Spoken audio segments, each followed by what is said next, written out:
Back home now, the government's announced the new code of conduct for the gas industry. With me is the Minister for Energy and Climate Change, Chris Bowen. Thanks for your time. You've consulted with industry. For our viewers who might not be across the code, the draft and so on, will this guarantee supply going forward in terms of gas? Yes, it will. Short answer. What we've done is consulted very heavily across the board with gas users, gas producers, hours and hours and hours of consultation to make sure we get this right. And basically what we've done is said, look, we'll have a code of conduct which will lock in the price cap, but also will provide exemptions where you guarantee supply legally enforceable and very strong rules around that and penalties for not complying with what you said you would do. ACCC legally enforceable undertakings, and if you give one of those, then obviously we will then provide you with certain exemptions. And that strikes the right balance. It means that Australian gas under Australian soil and Australian water is available to Australians at a reasonable price, but also that we are making sure that those gas shortages that both AEMO and ACCC have warned aren't imminent, but they've warned they're a few years down the track because the southern fields, the Bass Strait fields, are depleting. They're not producing as much gas as they used to. But they'll be avoided now? We have dealt with that, certainly, in relation to 2027. So we indicative at this point gas supply commitments, which will then turn into legally enforceable undertakings to avoid that shortfall in 2027, yes. So the industries, are they on board now? Because initially they'd had some concerns about things like the exemptions being too complicated and various other things. Look, are they on board now? I'll leave industry to talk for themselves, but there has been very heavy consultation, and this is a complicated area, but where you basically, the feedback to me from gas users and producers is this is a very sensible way forward. And that, they thank us for the consultation. This ticks the boxes, what we need. We've talked many times about the transition that's underway, moving to 82% renewables, but there'll still be 18% in the system in 2030, which is fossil fuels, and that's not counting the needs of industry directly for gas, industries which use a lot of gas, whether it be plastics or cement, etc., who use a lot of gas. They need gas supply guarantees until and unless green hydrogen steps forward to replace. So there's a long way to go. This is a very well-balanced, sensible package, which has taken a lot of effort on behalf of the government, myself and my fellow ministers, Jim Chalmers, Ed Husick, Madeline King, all working together very closely to make this code a reality. And the code's got a price anchor in it. That includes that $12 That's right. per gigajoule That's right. cap. How does that work? And so that price cap basically remains though? That basically continues on, but we also provide an opportunity for gas companies, gas producers, to seek an exemption from that if they are guaranteeing new supply onto the system to help us fill that gap in 2027. Most particularly, not just 2027, but 2027 was the year that we were most concerned about, based on that AEMO, ACCC advice. And so they get that exemption. One of the things, I guess, in a broader sense, you spoke about that transition to 82% renewables, and most energy experts would say we're in the sort of final phase or investment period for new gas assets.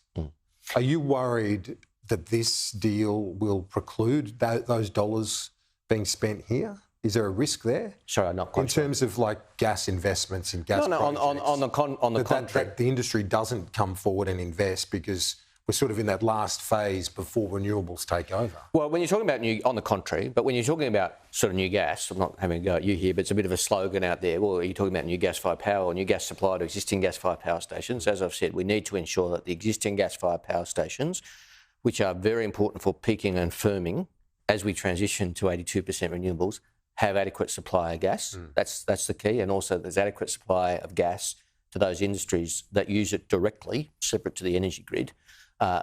All the evidence I've seen, all the advice to me, particularly from the ACCC and to my ministerial colleagues, and the feedback from industry, is that this provides the certainty and stability whilst requiring gas at reasonable prices in Australia for them to ensure that supply continues. Okay, so that gets the balance right because you do want to keep those dollars coming in at least for the foreseeable future. Yeah, those who say we can just switch off gas or we don't need to worry about supplying gas-fired power stations, with respect, are just plain wrong.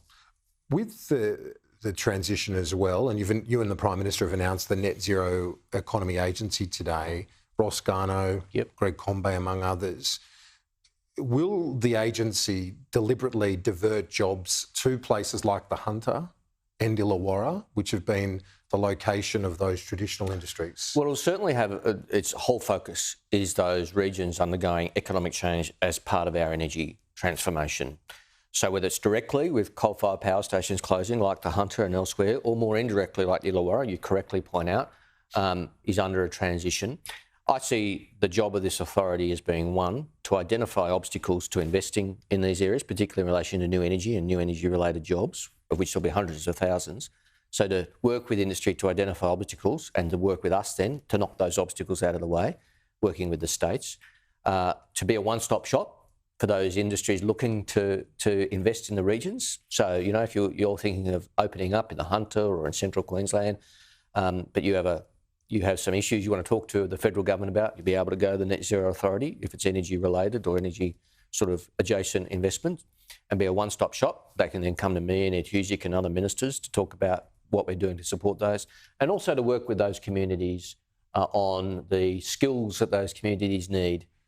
They're energy skilled communities, but the type of skills you need can need some refinement in a more renewable economy. So to talk with those communities, with TAFEs, with the entire sector about building those skills to make sure that those regions are at the heart, and we want them at the heart of the job-creating, energy-creating, investment-creating revolution that's underway. You know, the opposition is going to pick up on Greg Combey's appointment as chair, you know, the argument being jobs for the boys. What do you say to that? Well, I'd say a couple of things. Greg Combey is a very well-credentialed individual, not only somebody who used to do my job with that experience, but also very well linked in with the investment community through his work in superannuation. I mean, well-respected. I would hope and expect well respected on both sides of the aisle, given the previous government appointed him to the COVID Commission to work with the COVID Commission. So they recognised his abilities and skills there. We've recognised his very substantial abilities and skills.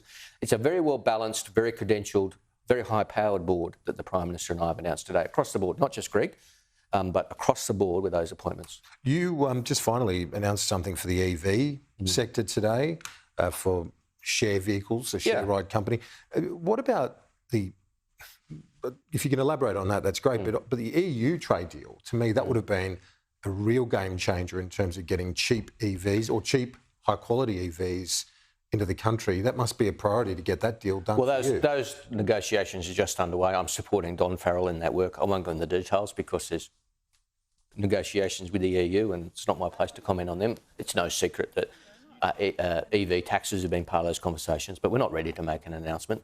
To be fair, that's mainly focused at the sort of more expensive end of the market, those conversations, no secrets there. But what we've announced today is very important because everybody these days goes on ride shares, uses ride shares. And when you think about it, rideshare cars are very emissions intensive because they're always driving. Unlike your car, my car, where we might drive to work, park it all day and then drive it home, these cars are always on the road.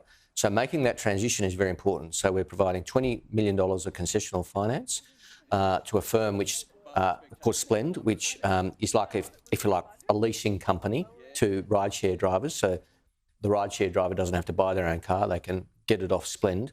That'll lift their EV fleet from 500 to 1,000. And Kieran, the other good thing about this, when you think about it, is if people are thinking about EVs and thinking about making that transition, if you happen to book one of these cars, you get in it and you talk to the driver about, oh, this is a nice car, this is an EV, how does this go? The driver will say, oh, this is a beautiful car to drive, and I'm always the first off the lights because EVs, by and large, are beautiful cars to drive. It helps with that sort of spreading the word through the community that EVs are not only good for emissions and good for society, they're actually very good to drive and a much more pleasurable driving experience, a lot of people say, when they make the transitions to EVs, that's a very good thing for them to do. Minister, thanks for your time. Always a pleasure, KG.